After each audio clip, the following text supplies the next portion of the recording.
इस कार्यक्रम के पुण्यार्जक परिवार हैं श्रीमती प्रमोद जैन धर्मपत्नी श्री राजकुमार जैन, पुत्र अनुज जैन दिल्ली, श्रीमती शिखा जैन धर्मपत्नी श्री ऋषभ जैन, पुत्र सिद्धार्थ जैन अरिहंत जैन ऑस्ट्रेलिया, श्रीमती नुपुर जैन धर्मपत्नी श्री कार्तिक रमन, पुत्री मायरा गुड़गांव। सोहनलाल सरोज देवी सेठी, आशीष निशा सेठी, रियान सेठी, अभय, सारिका, अतिशय लोहाड़िया, पारस, मोनिका काला, नायशा, जोरहाट, असम। श्री प्रकाश चंद, श्रीमती पद्मा सेठी, भोपाल मध्य प्रदेश, श्री सुरेश, श्रीमती कमला चांदीवाल, जलगांव। डॉक्टर तेज कुमार सौगानी जी की पुण्य स्मृति में धर्मपत्नी डॉक्टर अचला सौगानी, सुपुत्री महिमा सौगानी, श्रीमती मोनिका जैन धर्मपत्नी सुपार्श्व जैन, श्रीमती प्रियंका जैन धर्मपत्नी अमित जैन, पार्णिका पार्श्वी देशना, बड़े भ्राता श्री माणक चंद एवं सौगानी परिवार, 8 अंबिका कॉलोनी, सांगानेर, जयपुर। श्रीमती अनंतमती जैन धर्मपत्नी श्री अशोक कुमार जैन, पुत्र गौरव जैन, वैभव जैन, पुत्र वधू स्वाति जैन, सुपौत्री प्रत्युषी जैन, नेहरू नगर, गाजियाबाद। सुशीला बंडी की पुण्यतिथि की स्मृति में प्रवीण चंद बंडी, सूर्यकांता बंडी, सुरेश बंडी, उषा बंडी, प्रमिला पाडलिया, मंजुला शाह, बसंतमाला दोषी, Mangla Gulati. Shri Parasnath re rolling mills limited, Durgapur 1, Vardhaman, Paschim Bangal. Amita Jain, wife of Anil Kumar Jain, Sangeeta Jain, wife of Vipin Kumar Jain. Shri Shreyansh Kumar Jain, Shrimati Santosh Jain, Kanpur, Vipul Jain, Aradhana Jain, Parul Jain, Gurgaon, Atul Jain, Purnima Jain, Suchit Jain, Aryan Jain, Noida. Shri Digambar Jain, महिला शास्त्र सभा, Suryanagar, Ghaziabad. Nishant R Shah, Aarti N Shah, Ananya N Shah, Veer N Shah, Caterpillar science private limited, Ahmedabad. Bharat Kumar Chimanlal Shah, Geetaben Bharat Kumar Shah, Raunak Bharat Kumar Shah, Mitali Raunak Shah, Devesh Bharat Kumar Shah, Foram Devesh Shah, Moksh Devesh Shah, वृष्टि हेतवी, निजामपुरा, बड़ोदरा। माणक चंद, कमला देवी, राकेश, नीतू, ऋषभ एवं आयुषी मुशरफ, B123, सेठी कॉलोनी, जयपुर, राजस्थान। जय जिनेन्द्र। 8वीं है काम मुके, 8 गुण अणुव में सिद्धे, 8 पुड़विणि विठे, निठिय कजेय वंदिमो नित्यम। पंच परमेष्ठी भगवान की जय। पिछली ज्ञानशाला की कक्षा में जो हमने पढ़ा चारित्र का, उस वर्णन के पश्चात जिसमें प्रथम अधिकार वहां समाप्त हुआ, जिसका नाम था रत्नत्रय अधिकार। आज से, आज की इस ज्ञानशाला की कक्षा से हम दूसरा अधिकार, जिसे उपयोग अधिकार नाम दिया गया, उसे हम प्रारंभ करते हैं। आचार्य भगवान कुंद कुंद स्वामी महाराज के समग्र साहित्य में उपयोग से संबंधित जो गाथाएं लिखी है, उनमें से मुख्य मुख्य गाथाओं का यहाँ पर संकलन किया गया है और उस उपयोग अधिकार में सर्वप्रथम द्रव्य गुण पर्याय की यहाँ पर चर्चा की गई है, जिसे हम समझते हैं। पज्जय विजुदम दवम, दव विजुत्ताय पज्जयाणत्थि, दोर्णम अनन्न भूदम, भावम समणा परोविमति। द्रव्य, गुण और पर्याय, इन तीनों में से इस गाथा में आचार्य भगवान सबसे पहले द्रव्य और पर्याय की चर्चा कर रहे हैं। आइए समझते हैं। पज्जय विजुदम दवम, पज्जय अर्थात पर्याय, विजुदम अर्थात वियुक्त रहित, दवम अर्थात द्रव्य। पर्याय से रहित द्रव्य और दव विजुत्ता यह अर्थात और, द्रव्य से वियुक्त, द्रव्य से रहित, पज्जया अर्थात पर्याय, नत्थी नहीं होती है। क्या मतलब? पर्याय से रहित द्रव्य नहीं होता है और द्रव्य से रहित पर्याय भी नहीं होती है। तो क्या होता है? दोर्णम अनन्न भूदम, दोर्णम अर्थात जो दोनों हैं, दोनों कौन कौन? द्रव्य और पर्याय। ये कैसे हैं? अनन्य भूदम भावम, अनन्य भूत स्वभाव वाले हैं, अर्थात अन्य भूत अर्थात अभेद, एक, जो एक दूसरे के बिना नहीं रह सके, ऐसे स्वभाव वाले हैं। ऐसा समणा अर्थात मुनि महाराज परुविमति कहते हैं। ऐसे आचार्य भगवान शास्त्रों में बहुत स्पष्ट कहते हैं, पर्याय के बिना द्रव्य नहीं और द्रव्य के बिना पर्याय नहीं होती है। द्रव्य और पर्याय ये दोनों अनन्यभूत स्वभाव वाले हैं, अभेद स्वभाव वाले हैं। जहाँ द्रव्य है वहाँ पर्याय होगी ही होगी, जहाँ पर्याय है वहाँ द्रव्य होगी ही होगी, ऐसा हमें समझना चाहिए। ये दोनों एक स्वभाव वाले हैं, दोनों में कोई अंतर नहीं है। इस प्रकार आचार्य भगवान शास्त्रों में द्रव्य और पर्याय के संबंध में कहते हैं। भैया जी, गाथा का समझ में नहीं आया, थोड़ा और स्पष्ट करें। दो चीजों की यहाँ पर आचार्य भगवान ने चर्चा की, द्रव्य और पर्याय। पहले हम समझें द्रव्य क्या है और पर्याय क्या है। द्रव्य किसे कहते हैं? आचार्य भगवान ने, उमा स्वामी महाराज ने तत्वार्थ सूत्र जी में सूत्र लिखा, उत्पाद व्यय द्रव्य युक्तम सत और सत द्रव्य लक्षणम। जो उत्पाद व्यय और द्रव्य से सहित होता है उसे ही द्रव्य कहते हैं। किसी भी वस्तु का जो अस्तित्वपना है वही उस वस्तु का उस समय वह जिस रूप में है, जिस अवस्था में है, वह उसकी पर्याय कहलाती है। हम उदाहरण से समझते हैं, जैसे एक सोना है, वह सोना जो है वो किसी न किसी पर्याय रूप में तो होगा ही होगा, या तो वह कंगन रूप में होगा या कुंडल रूप में होगा। तो जिस रूप में होगा, जिस अवस्था में होगा, वह कहलाएगी उसकी पर्याय, और वह जो सोना है वह है द्रव्य। बात चल रही है यहाँ पर कि द्रव्य के बिना पर्याय नहीं और पर्याय के बिना द्रव्य नहीं। क्या मतलब? जैसे आत्मा, हम जीव हैं, अभी हमारी कौन सी पर्याय? हम मनुष्य पर्याय में हैं। जैसे कोई नारकी जीव है तो उस आत्मा की, उस नारकी जीव की पर्याय कही जाएगी नारकी जीव, और वह जीव कहा जाएगा द्रव्य। तो द्रव्य हो और पर्याय नहीं हो, ऐसा कैसे हो सकता है? जैसे माना कि हमारी ये अंगुली, ये द्रव्य है, अभी इस पूरी हमने ऊपर उठा रखी है तो ये इस रूप पर्याय में है। जब हम ऐसा कर देंगे तो इसकी पर्याय दूसरी हो गई, फिर ऐसा कर देंगे तो इसकी पर्याय चेंज हो गई। क्या कभी ऐसा हो सकता है कि पर्याय तो बनी रहे लेकिन अंगुली नहीं हो? अर्थात पर्याय तो हो लेकिन द्रव्य नहीं हो। या कभी ऐसा हो सकता है कि द्रव्य तो हो और कोई पर्याय नहीं हो? कभी नहीं हो सकता।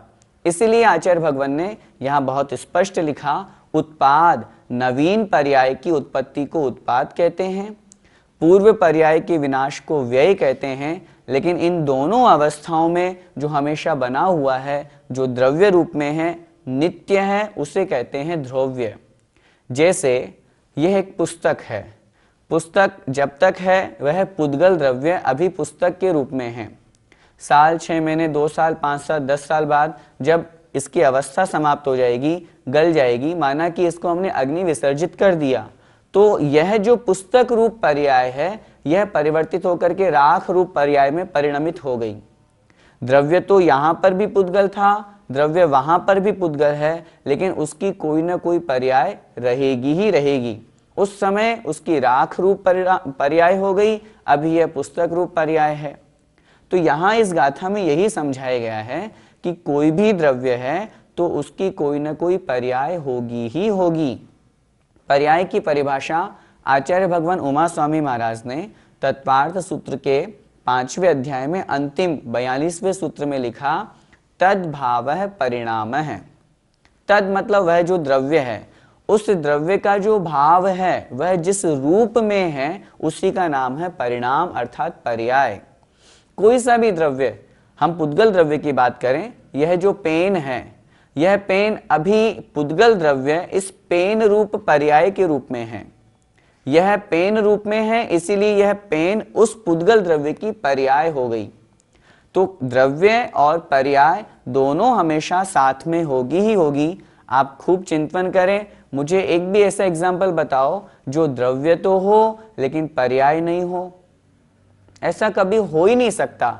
सिर्फ जीव और पुद्गल नहीं, किसी भी द्रव्य के साथ नहीं हो सकता।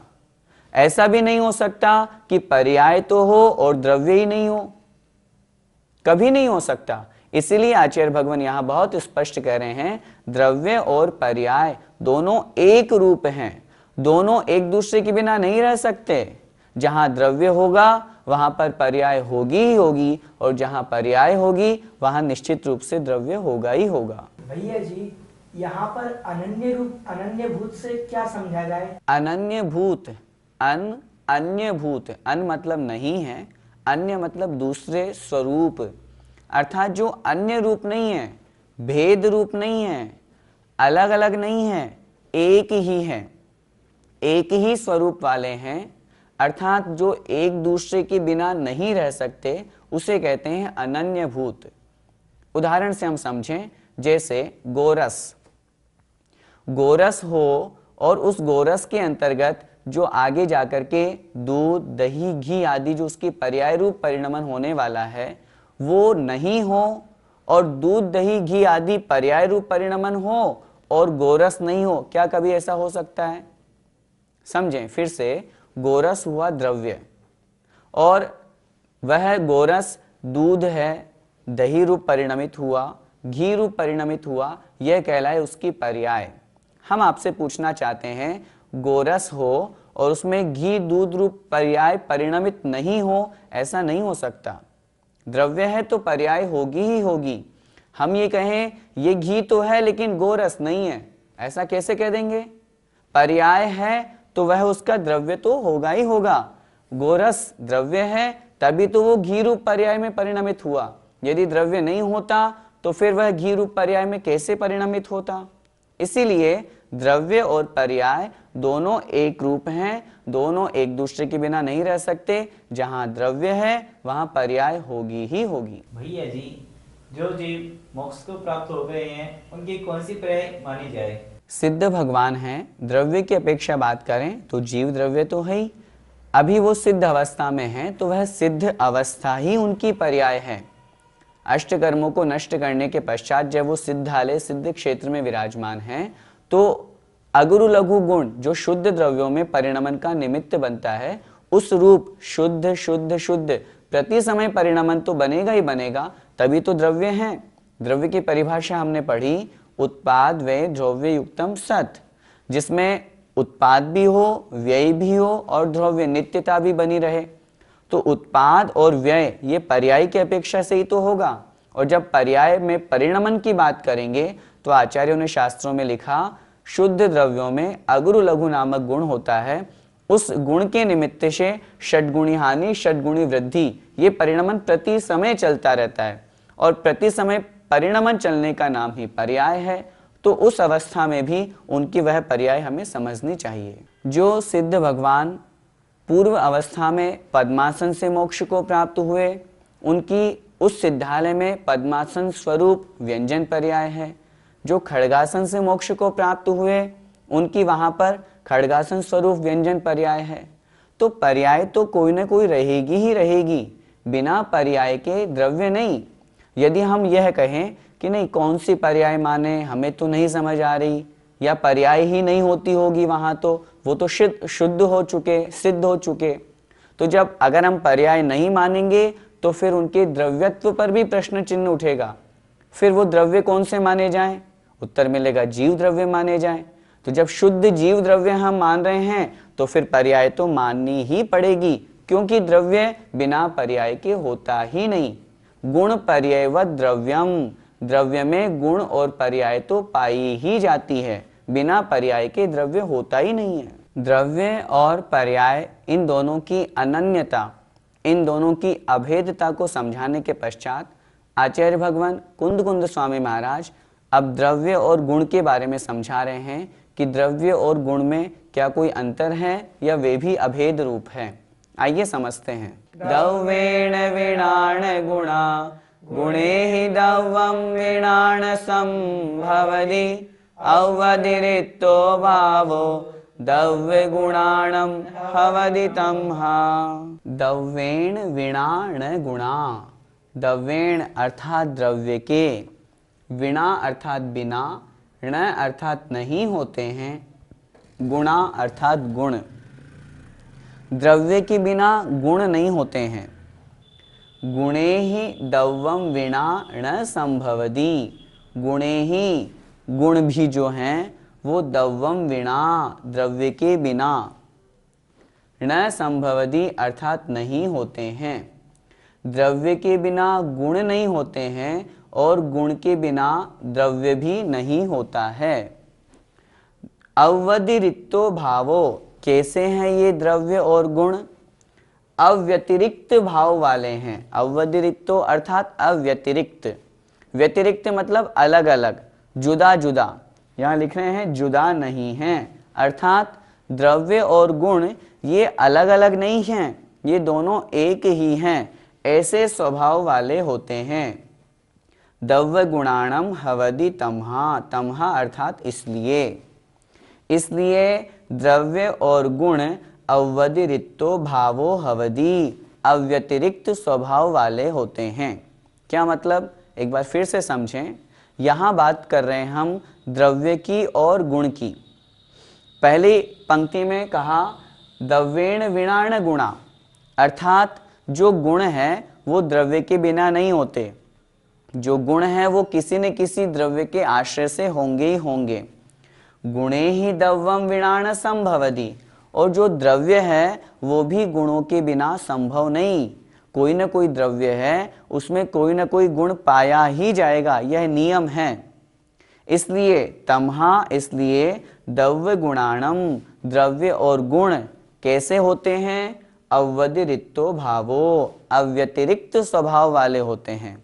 अव्यतिरिक्त अर्थात अभेद, एक रूप, अनन्य रूप, जिसमें कोई अंतर नहीं, अलग अलग नहीं है, जो एक ही हैं। द्रव्य है तो गुण भी होंगे, गुण है तो द्रव्य के आश्रय से होंगे ही होंगे। इस प्रकार द्रव्य और गुणों के बारे में हमें समझना चाहिए। भैया जी, गुण किसे कहते हैं, जरा इसके बारे में बताएं। गुण की बहुत अच्छी परिभाषा आचार्य भगवान उमा स्वामी महाराज ने तत्वार्थ सूत्र ग्रंथादिराज में कही।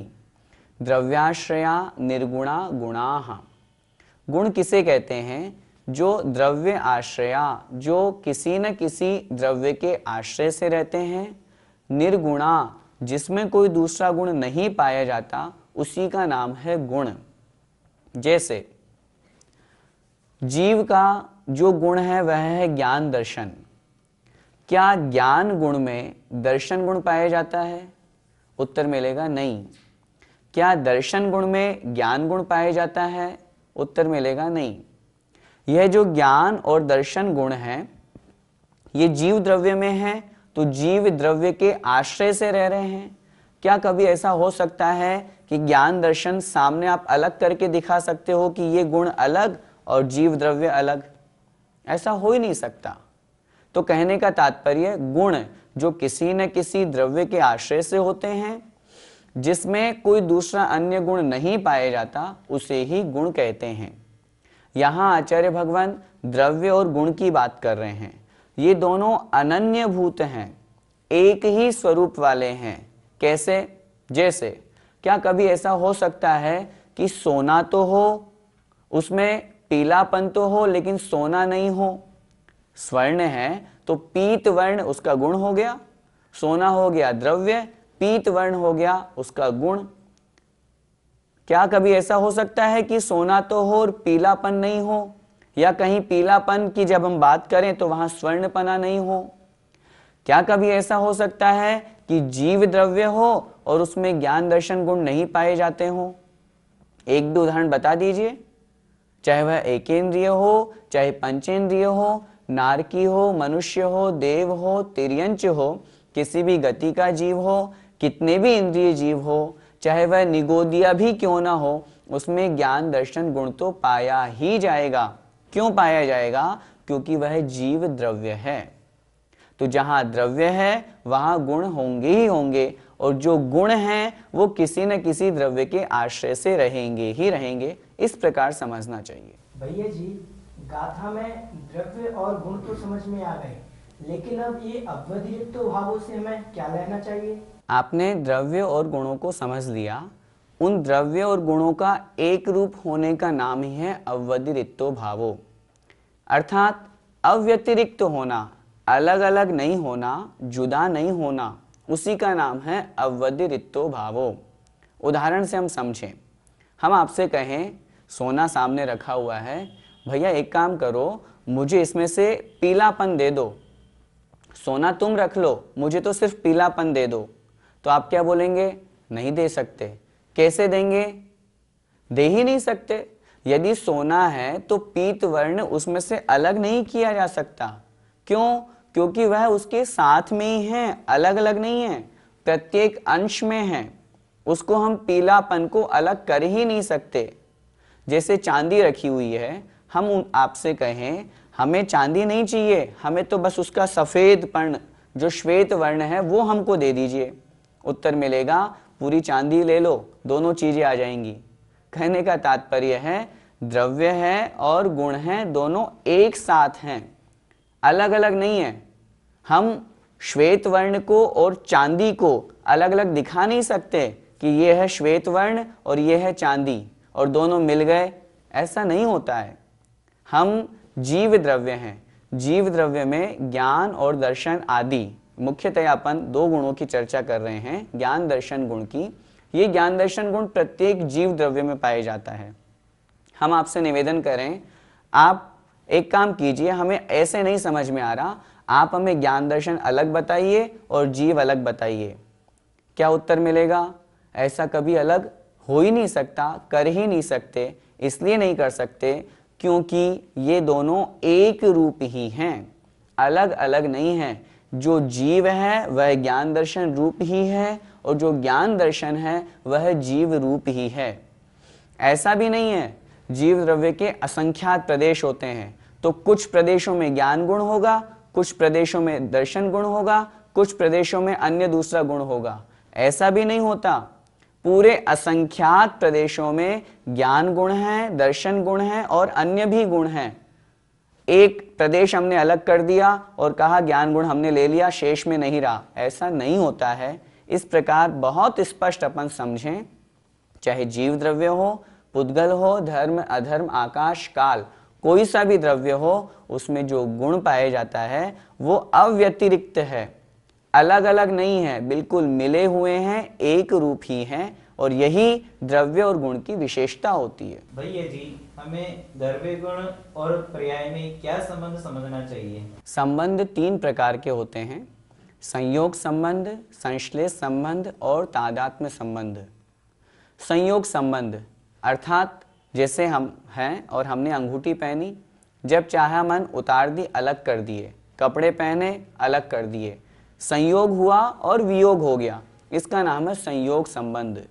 दूसरा है संश्लेष संबंध, जो हमारी आत्मा का और कर्म का है, अर्थात एक क्षेत्रावगाह जहाँ संबंध होता है, जहाँ आत्मा का प्रदेश है, उसी प्रदेश पर पुद्गल कार्मण वर्गणा का जो कर्म रूप है वह भी विद्यमान है।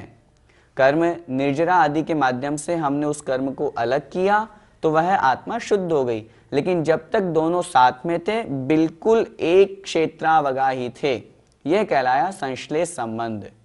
तीसरा होता है तादात्म्य संबंध, जो कि गुण और गुणी का, जिसकी हम चर्चा कर रहे हैं, द्रव्य गुण और पर्याय, इनका पाया जाता है, जो एक रूप ही रहते हैं, अलग हो ही नहीं सकते।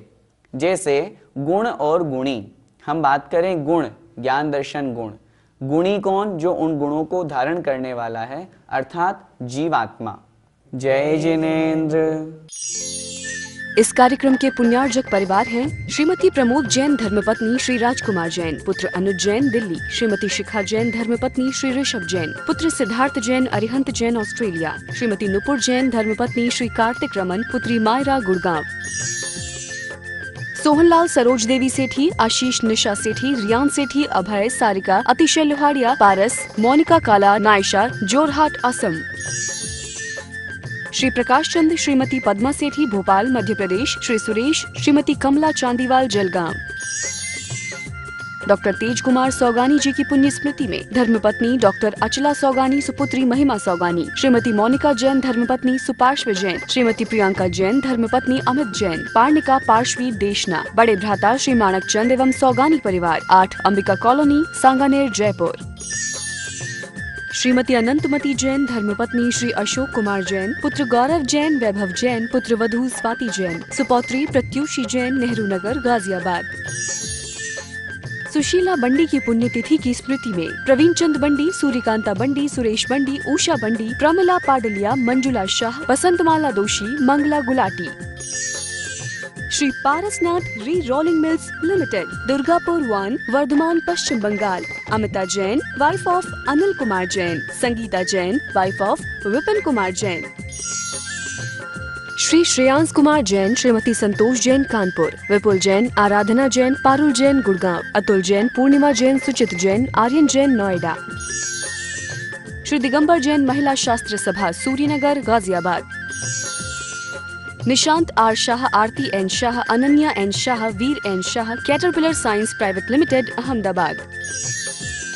भरत कुमार चिमनलाल शाह, गीताबेन भरत कुमार शाह, रौनक भरत कुमार शाह, मिताली रौनक शाह, देवेश भरत कुमार शाह, फोरम देवेश शाह, मोक्ष देवेश शाह, वृष्टि हेतवी, निजामपुरा, बड़ोदरा।